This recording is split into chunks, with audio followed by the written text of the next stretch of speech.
साला ये Spiderman space में क्या कर रहा है और क्या वो हमें डॉक्टर डूम में दिखने वाला भी है या फिर नहीं। तो Spiderman brand new day movie देखने के बाद आपके मन में जो कुछ भी सवाल है ना, आपको उन सभी सवालों का जवाब इस वीडियो में मिलने वाला है। इसके साथ ही हम बात करने वाले हैं इस मूवी के पोस्ट क्रेडिट सीन के बारे में और आखिर मूवी में जो कुछ भी हुआ है ना उसके बारे में। तो इसीलिए भाई लोग मैं आप लोगों को पहले ही बता दे रहा हूँ कि इस वीडियो में भारी भरकम स्पॉइलर होने वाले हैं। तो इसीलिए अगर आपने अभी तक स्पाइडरमैन की मूवी नहीं देखी है तो फिर आप इस वीडियो को मत देखो, क्योंकि मैं नहीं चाहता हूँ कि बाद में आके कोई मेरे कमेंट में रोना रो कि भाई तू पूरा मूवी को स्पॉइल कर रहा है। चलो बात करते हैं अपने स्पाइडरमैन मूवी के बारे में। तो भाई इतने सालों के इंतजार के बाद हमें अपना पुराना वाला हल्क देखने को मिला स्पाइडरमैन की मूवी में। मार्वल में म्यूटेंट्स को भी दिखा दिया गया, जहाँ पे अपनी जीन ग्रे को दिखाया गया है जिसके कैरेक्टर को अपने शेडी सिंह ही प्ले कर रही थी। साथ ही में अपने एमजे को पता चल गया है कि पीटर पार्कर ही अपना स्पाइडरमैन है और उसने अपने स्पाइडरमैन के चेहरे को देख लिया है। यहाँ तक कि अपने स्पाइडरमैन ने उसको अपना लव को कन्फेस कर दिया है। चलो बात करते हैं मूवी की स्टार्टिंग से हमें क्या क्या देखने को मिला है उसके बारे में,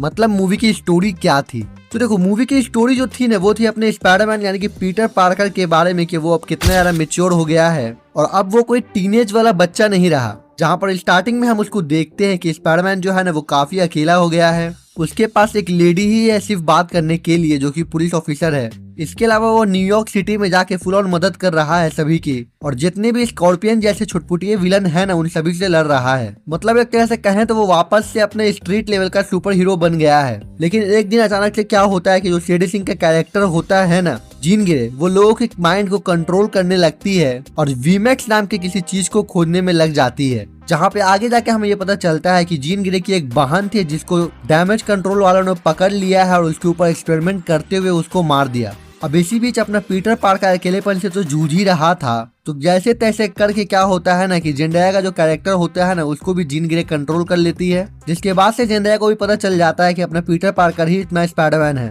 जहाँ पर वो अपने लव को कन्फेस करता है, लेकिन वो क्या करती है उसके प्यार के ऊपर लात मार के भाग जाती है और कहती है कि भाई मुझे तुमसे प्यार नहीं है, मैंने बना लिया है एक नया बंदा और मैं उसी के साथ रहूंगी। अब ये सुनकर स्पाइडरमैन का जो दिमाग होता है ना वो और भी ज्यादा चकरा जाता है और वो रोते हुए भागता है। जहाँ पर उसको घर जाते जाते ही ये रियलाइज हो जाता है कि उसके बॉडी में चेंजेस हो रही हैं और उसकी बॉडी म्यूटेट हो रही है, जो कि एक तरह से अच्छा ही है। लेकिन उसको ऐसा लगता है कि ये गड़बड़ चीज हो रहा है, जिस वजह से उसके ओरिजिनल वेब शूटर्स बन जाते हैं हाथ में।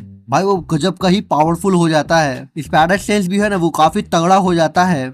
मतलब जिस स्पाइडर सेंस की वजह से वो कभी बचता था वो अब उसके परेशानी का सबब बन गया है। अब वो म्यूटेशन के बारे में जानने के लिए जाता है अपने हल्क के पास यानी कि ब्रूस बैनर के पास, जिसने कुछ एक ऐसा डिवाइस बनाया है जो कि उसको हल्क में ट्रांसफॉर्म होने से रोकती है और जो उसके अंदर गामा रेज वाला जीन होता है ना उसको म्यूटेट होने से रोक देती है। जहाँ पर जब वो अपने बैनर से बात करता है तो उसको रियलाइज होता है कि ये डिवाइस वो बना सकता है और अपना पीटर वही करता है, जहाँ पर वो वैसा वाला डिवाइस बनाता है जो कि काफी हद तक अच्छे से काम करता है। लेकिन यहाँ पे देखने वाली बात ये थी ना कि वो जो डिवाइस बनाता है ना वो एक नहीं बल्कि दो बनाता है, एक अपने लिए और एक जीन ग्रे के लिए। जहाँ पे वो जब जीन ग्रे को लगाने के लिए जाता है ना एक बिल्डिंग के अंदर, तो वहाँ पे जीन ग्रे क्या करती है ना कि ब्रूस बैनर को ही कंट्रोल कर लेती है और उसको हल्क में ट्रांसफॉर्म करवा देती है। जिसके बाद इस पूरे मूवी का एक एपिक फाइट होता है जहाँ पे हमें स्पाइडरमैन वर्सेस हल्क देखने को मिलता है। और भाई क्या ही सीन था ये, क्या ही फाइट सीक्वेंस था, कसम से मजा आ जाता है देख के। मुझे पता है बहुत से लोग ऐसा भी सोचेंगे कि हल्क के सामने स्पाइडरमैन कैसे टिक सकता है,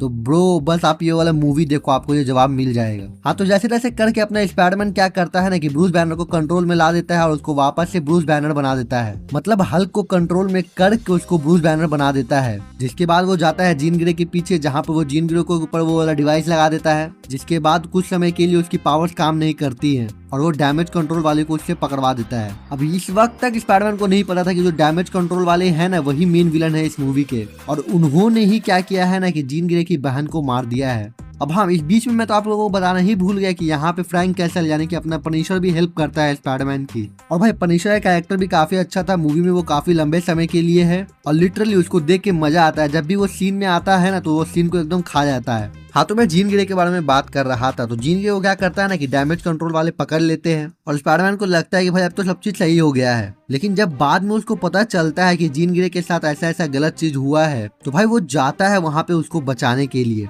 और वहाँ पे का जो फाइट सीक्वेंस है वो एकदम एपिक है। अब एपिक इसलिए है ना क्योंकि जो स्पाइडरमैन जो होता है ना वो जो डिवाइस लगाए हुए होता है अपने गर्दन के पीछे, वो फाइट हार रहा होता है तो क्या करता है कि उस डिवाइस को हटा लेता है, जिसके बाद वो आउट ऑफ कंट्रोल हो जाता है। जिसके बाद वो जितने भी निंजास होते हैं ना उन सभी की बैंड बजा देता है। उसके बाद फ्रैंक को लगता है कि जीन ग्रे जो है ना वो अभी भी विलन है, तो वो उस पर गन से फायर करता है, जहाँ पर स्पाइडरमैन उसको सेंस कर लेता है और उसको बचाने के चक्कर में स्पाइडरमैन को गोली लग जाती है। और भाई इसके बाद हमें देखने को मिलता है स्पाइडरमैन का एक सीन जो कि आपको याद दिलाएगा टूबी मैगवायर वाले स्पाइडरमैन के ट्रेन वाले सीन को, जहाँ पे कुछ उसी तरह का सीन को क्रिएट किया गया था इस सीन में भी, जो कि दिखने में काफी होलसम रहता है। मतलब लिटरली भाई हॉस्पिटल वाला सीन जो था ना जहाँ पे स्पाइडरमैन भर्ती होता है, भाई पीक पीक पीक कॉमेडी था वो। मतलब किसी ने सोचा भी नहीं होगा कि जो पनिशर है ना वो स्पाइडरमैन की सूट पहनेगा और पहनने के बाद वो इतनी फनी फनी हरकतें करेगा। चलो कट टू मूवी खत्म हो जाती है। उसके बाद आता है मूवी का पोस्ट क्रेडिट सीन, जहाँ पे हमें ऐसा देखने को मिलता है कि नेट जो है ना वो एक डिवाइस बनाया हुआ था जो कि क्या करता है ना कि स्पाइडरमैन को ट्रैक करता है कि स्पाइडरमैन का करंट लोकेशन जो है ना वो कहाँ पर है।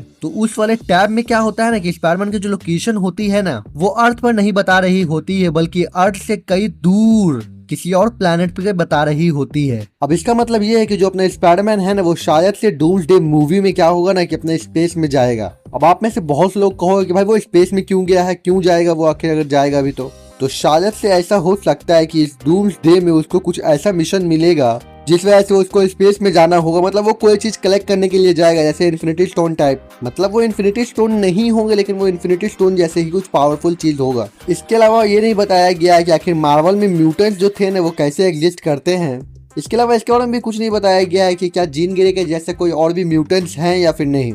इन सभी चीजों का कोई भी जवाब नहीं दिया गया है और ना ही हमें अवेंजर्स डूम्सडे मूवी से कुछ कनेक्शन दिखाया गया है। तो हाँ, मैंने आपको पूरा मूवी एक्सप्लेन कर दिया है कि मूवी में क्या था क्या नहीं था।